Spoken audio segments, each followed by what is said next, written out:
Leitura do livro Boa Nova, pelo Espírito Humberto de Campos, pelas mãos de Chico Xavier. Capítulo 22. A Mulher e a Ressurreição. As águas alegres do Tiberíades se aquietavam mansamente, como tocadas por uma força invisível da natureza, quando a barca de Simão, conduzindo o Senhor, atingiu docemente a praia.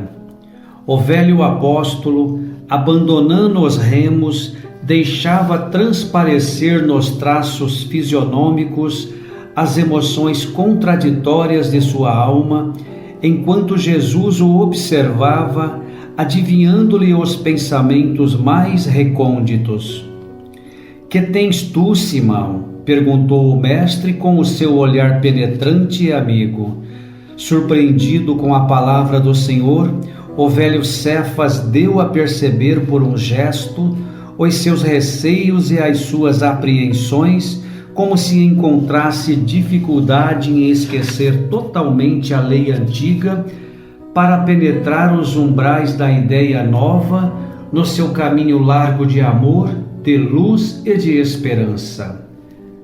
"Mestre", respondeu com timidez, "a lei que nos rege manda lapidar a mulher que perverteu a sua existência." Conhecendo por antecipação o pensamento do pescador e observando os seus escrúpulos em lhe atirar uma leve advertência, Jesus lhe respondeu com brandura: "Quase sempre, Simão, não é a mulher que se perverte a si mesma, é o homem que lhe destrói a vida." Entretanto, tornou o apóstolo respeitosamente: "Os nossos legisladores sempre ordenaram severidade e rispidez para com as decaídas. Observando os nossos costumes, Senhor, é que temo por vós, acolhendo tantas meretrizes e mulheres de má vida nas pregações do Tiberíades. Nada temas por mim, Simão, porque eu venho de meu Pai e não devo ter outra vontade, a não ser a de cumprir os seus desígnios sábios e misericordiosos." Assim falou o mestre, cheio de bondade, espraiando o olhar compassivo sobre as águas levemente encrespadas pelo beijo dos ventos do crepúsculo, continuou num misto de energia e doçura: "Mas ouve, Pedro, a lei antiga manda apedrejar a mulher que foi pervertida e desamparada pelos homens. Entretanto, também determina que amemos os nossos semelhantes como a nós mesmos. E o meu ensino é o cumprimento da lei pelo amor mais sublime sobre a terra. Poderíamos culpar a fonte quando um animal lhe polui as águas? De acordo com a lei, devemos amar a uma e a outro, seja pela expressão de sua ignorância, seja pela de seus sofrimentos. E o homem é sempre fraco e a mulher sempre sofredora." O velho pescador recebia a exortação com um brilho novo nos olhos, como se fora tocado nas fibras mais íntimas do seu espírito. "Mestre", retrucou altamente surpreendido, "vossa palavra é a da revelação divina. Quereis dizer então que a mulher é superior ao homem na sua missão terrestre?" "Uma e outro são iguais perante Deus", esclareceu o Cristo amorosamente, "e as tarefas de ambos se equilibram no caminho da vida, completando-se perfeitamente para que haja em todas as ocasiões o mais santo respeito mútuo. Precisamos considerar, todavia, que a mulher recebeu a sagrada missão da vida. Tendo avançado mais do que o seu companheiro na estrada do sentimento, está por isso mais perto de Deus que muitas vezes lhe toma o coração por instrumento de suas mensagens, cheias de sabedoria e de misericórdia. Em todas as realizações humanas, há sempre o traço da ternura feminina, levantando obras imperecíveis na edificação dos espíritos. Na história dos homens, ficam somente os nomes dos políticos, dos filósofos e dos generais, mas todos eles são filhos da grande heroína que passa no silêncio, desconhecida de todos, muita vez dilacerada nos seus sentimentos mais íntimos ou exterminada nos sacrifícios mais pungentes, mas também Deus, Simão, passa ignorado em todas as realizações do progresso humano, e nós sabemos que o ruído é próprio dos homens, enquanto o silêncio é de Deus, síntese de toda a verdade e de todo o amor. Por isso, as mulheres mais desventuradas ainda possuem no coração o germe divino para a redenção da humanidade inteira. Seu sentimento de ternura e humildade será em todos os tempos o grande roteiro para a iluminação do mundo, porque sem o tesouro do sentimento, todas as obras da razão humana podem parecer como um castelo de falsos esplendores. Simão Pedro ouvia o Mestre, tomado de profundo enlevo e santificado fervor admirativo. Tendes razão, Senhor, murmurou entre humilde e satisfeito. Sim, Pedro, temos razão, replicou Jesus com bondade. E será ainda a mulher que buscaremos confiar a mais sublime na construção evangélica dentro dos corações, no supremo esforço de iluminar o mundo. O apóstolo do Tiberíades ouvira as derradeiras palavras do Divino Mestre, tomado de surpresa. Conservou-se, no entanto, em silêncio ante o sorriso doce do Messias. Muito distante, o último beijo do sol punha um reflexo dourado no leque móvel das águas que as correntes claras do Jordão enriqueciam. Simão Pedro, fatigado do labor diário, preparou-se para descansar com sua alma clareada pelas novas revelações da palavra do Senhor, as quais, cheias de luz e esperanças divinas, dissipavam as obscuridades da lei de Moisés. 2 dias eram passados sobre o doloroso drama do Calvário, em cuja cruz de inominável martírio se sacrificara o Mestre pelo bem de todos os homens. Penosa situação de dúvida reinava dentro da pequena comunidade dos discípulos. Quase todos haviam vacilado na hora extrema. O raciocínio frágil do homem lutava por compreender a finalidade daquele sacrifício. Não era Jesus, o poderoso Filho de Deus, que consolara os tristes, ressuscitara mortos, sarara enfermos de doenças incuráveis? Por que não conjurar a traição de Judas com as suas forças sobrenaturais? Por que se humilhar assim, sangrando de dor nas ruas de Jerusalém, submetendo-se ao ridículo e à zombaria? Então, o emissário do Pai Celestial deveria ser crucificado entre 2 ladrões? Enquanto essas questões eram examinadas de boca em boca, a lembrança do Messias ficava relegada a plano inferior, olvidada a sua exemplificação e a grandeza de seus ensinamentos. O barco da fé não só sobrara inteiramente, porque ali estavam as lágrimas do coração materno, trespassado de amarguras. O Messias redivivo, porém, observava a incompreensão de seus discípulos como o pastor que contempla o seu rebanho desarvorado. Desejava fazer ouvida a sua palavra divina dentro dos corações atormentados, mas só a fé ardente e o ardente amor conseguem vencer os abismos de sombra entre a terra e o céu. E todos os companheiros se deixavam abater pelas ideias negativas.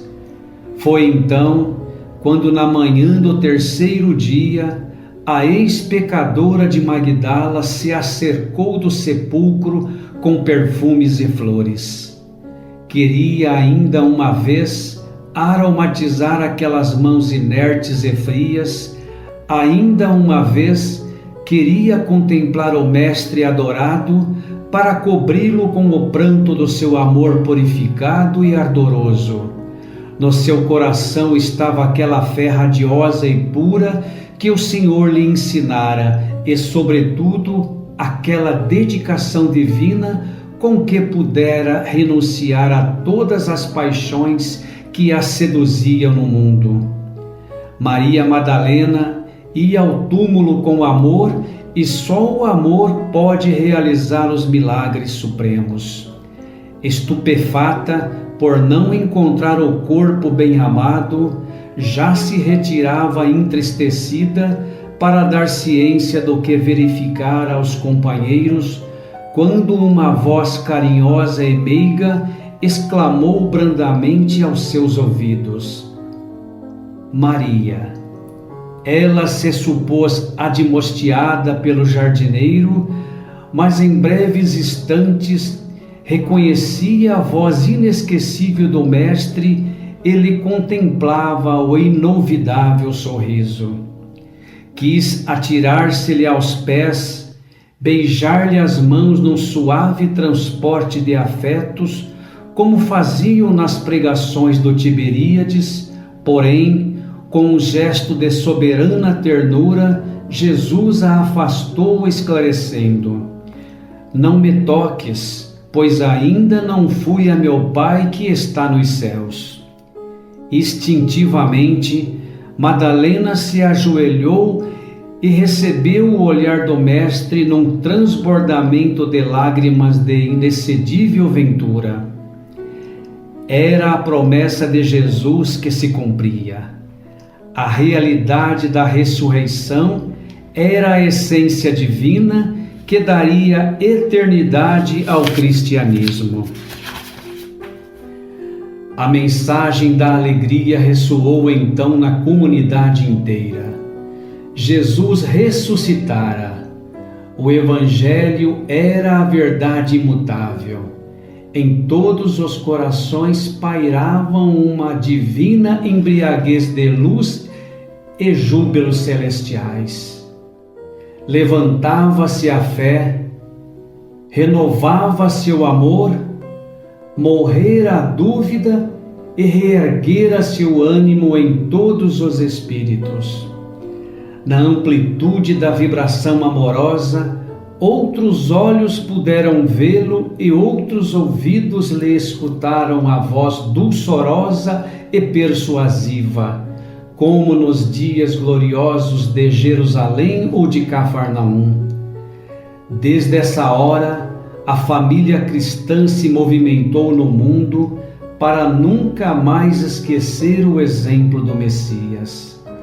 À luz da ressurreição, por meio da fé ardente e do ardente amor de Maria Madalena, havia banhado de claridade imensa a estrada cristã para todos os séculos terrestres.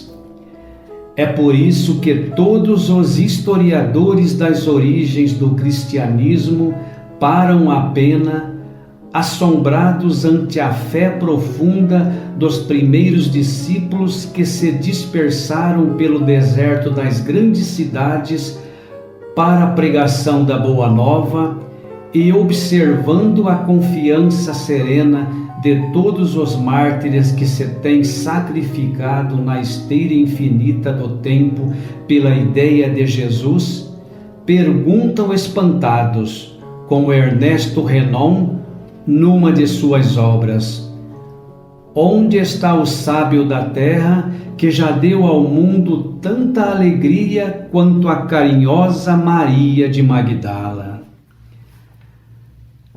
Assim encerro a leitura, dando graças a Deus.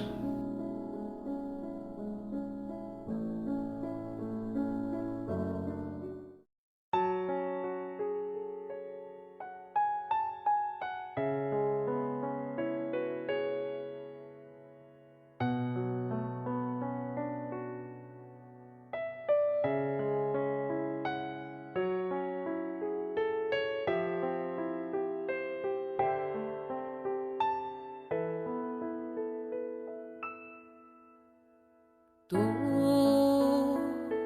te abeiraste da praia, não buscaste nem sábios nem ricos, somente queres que eu te siga,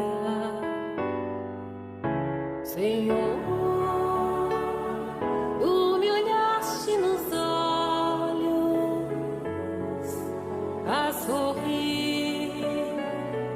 Pronunciaste meu nome lá na praia.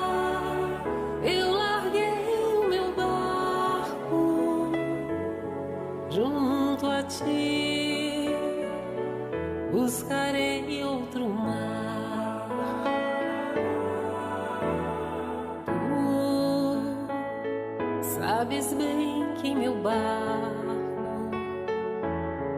eu não tenho nem ouro nem espadas, somente redes e o meu trabalho, Senhor.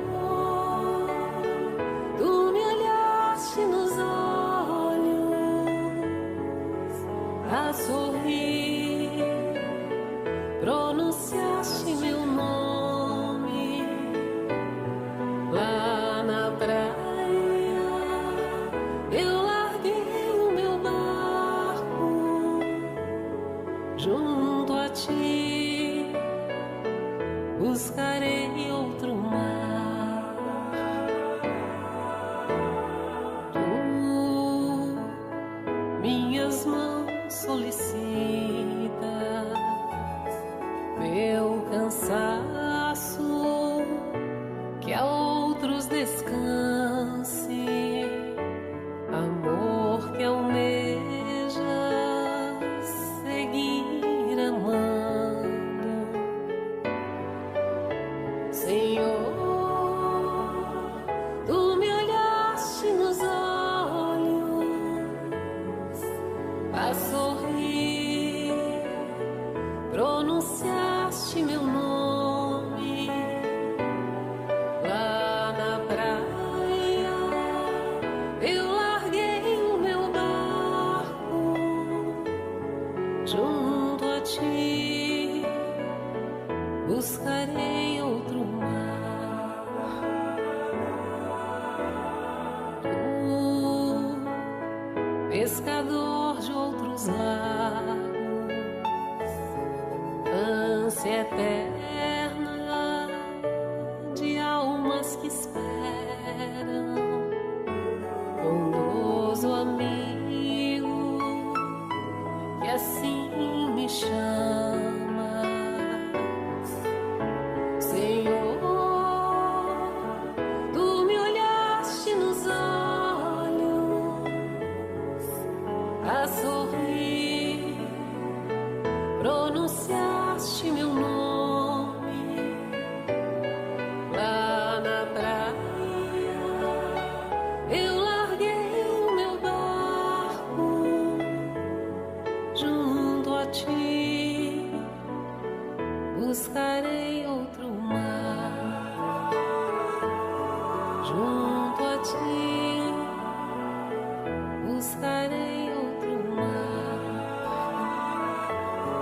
junto a ti, buscarei outro mar.